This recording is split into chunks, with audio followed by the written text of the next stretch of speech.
So வந்து evolution of uh planning in India பார்க்க போகிறோம். ஃபர்ஸ்ட் சர் எம் விஸ்வேஸ்வராயா அவர் வந்து 1934 ஒரு அடித்தளமிட்டிருக்காரு. எக்கனாமிக் பிளானிங் வந்து இந்தியாவுக்கு ஒரு புக் எழுதுறது மூலமாக அடித்தளமிட்டிருக்காரு. Plan and economy of India அப்படின்ற புக்கில் வந்து 10 years பிளான் வந்து இப்படி பண்ணலாம் அப்படின்ற விஷயத்த சொல்லியிருக்காரு.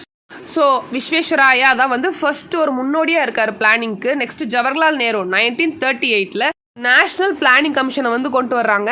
செகண்ட் வேர்ல்டு வார் நடந்ததாலையும் அப்புறம் வந்து பொலிட்டிக்கலாக நிறைய சேஞ்சஸ் வந்ததுனாலையும் அந்த விஷயங்கள்லாம் வந்து கரெக்டாக கொண்டு போய் சேர்க்க முடியலை. அந்த கமிஷன் வந்து செயல்படாமலே போயிடுச்சு. அடுத்ததான் 1940 பாம்பே பிளான் ஒரு முன்னணி 8 லீடிங் இண்டஸ்ட்ரியலிஸ்ட்னால உருவாக்கப்பட்டது. ஒரு 15 வருஷத்துக்கான இன்வெஸ்ட்மெண்ட் பிளான் வந்து கொடுத்துருப்பாங்க. 1944 SN அகர்வால் காந்தியன் பிளானை வந்து கொண்டு வந்திருப்பாரு. அந்த காந்தியன் பிளான் மூலமாக அக்ரிகல்ச்சரும் ரூரல் எக்கனாமியும் ஃபோக்கஸ் பண்ணியிருப்பாரு.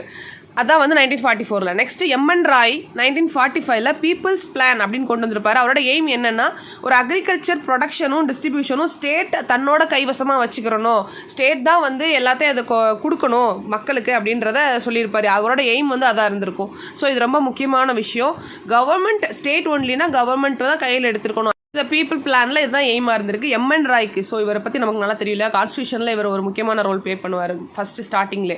நெக்ஸ்ட் JP நாராயண் அவர் வந்து 1950 சர்வோதயா பிளான் அப்படின்றத கொண்டு வர்றாங்க. அது காந்தியன் பிளான்லேருந்து இன்ஸ்பயர் ஆகி கொண்டு வந்தது. அப்புறம் வந்து வினோபாவே அவரோட ஐடியாவை எடுத்துக்கிட்டு not only agree but also encourage small and cottage industries குடிசை தொழிலுக்கும் முக்கியத்துவம் கொடுத்துருக்காங்க.